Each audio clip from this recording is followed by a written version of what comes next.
আমরা অনেক কিছু আশা করি এবং আশা করে দ্রুত হতাশ হয়ে যাই। আসলে অনেক কিছু আশা করলে আশা করার পর যেন দ্রুত হতাশ হব না, এই বিষয় নিয়ে ২-১ টা কথা বলবো। আপনারা মনোযোগ দিয়ে শুনবেন। একটা গল্প শেয়ার করি আপনাদের সামনে।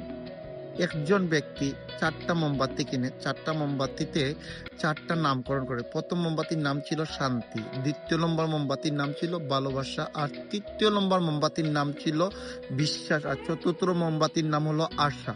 ৪ টা মোমবাতি একটা রুমে ৪ টা কোণাতে জ্বালায়ে এবং আলোকিত করে রাখে। আর মোমবাতির নামকরণ করেছে এবং মোমবাতির নামগুলো একটু মনে রাখবেন কি বলতেছি।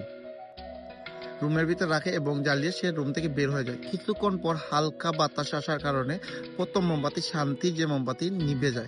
শান্তির মোমবাতি নিভে যাওয়ার পর হঠাৎ করে বলতেছে ভালোবাসার মোমবাতি বলতেছে, "ভালোবাসা আমি জ্বালিয়ে কি করব? যে শান্তি যে জায়গাতে নেই, এই জায়গাতে আমি ভালোবাসা থেকে কোনো লাভ নেই।" ভালোবাসাও নিভে যায়। পরবর্তীতে বিশ্বাস মোমবাতি বলতেছে যে, "আমি বিশ্বাস থেকে কি করব? যেখানে শান্তি নাই, যেখানে ভালোবাসা নাই, এই জায়গাতে আমার বিশ্বাসের কোনো মূল্যও নাই।" বিশ্বাসটাও নিভে যায়। শুধু জ্বললেতে আলোকিত রয়ে যায়, কিন্তু আশার যে মোমবাতিটা, আশা নামকরণ যে মোমবাতিটা, সেটা আলোকিত এবং জ্বলতে থাকে। অ কিছুক্ষণ পর যে ব্যক্তি মোমবাতি নিয়ে জ্বালাইছিল সে আবার রুমের ভিতরে আসে। সে দেখতেছে তার ৩ টা মোমবাতি নিভিয়ে গেছে। একটা মোমবাতি রয়ে গেছে। কিন্তু সে খুব বেশি টেনশনে পড়ে গেল। তার মোমবাতিগুলো নিভিয়ে গেল। এখন কিভাবে সে এগুলোকে জ্বালাবে বা আবার আলোকিত করবে?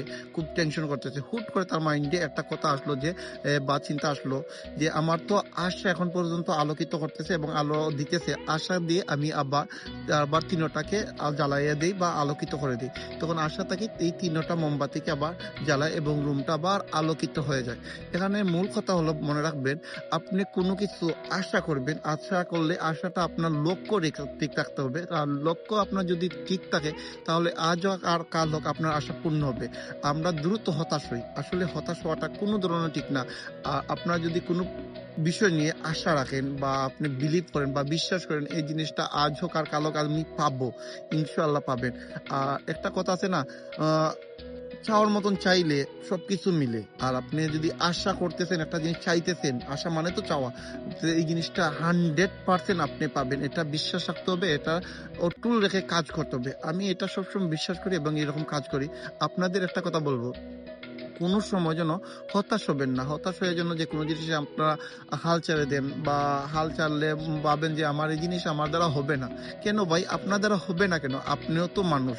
আপনার মতো সেম টু সেম ভাবে অন্য একজনে কাজ করতেছে, সে সাকসেস হইতেছে, সে তার লক্ষ্য পৌঁছাইতেছে। হয়তোবা তার ভাগ্য ভালো, তার ভাগ্যটা সুইট করছে খুব দ্রুত, তার জন্য সে দ্রুত পেয়ে যাচ্ছে।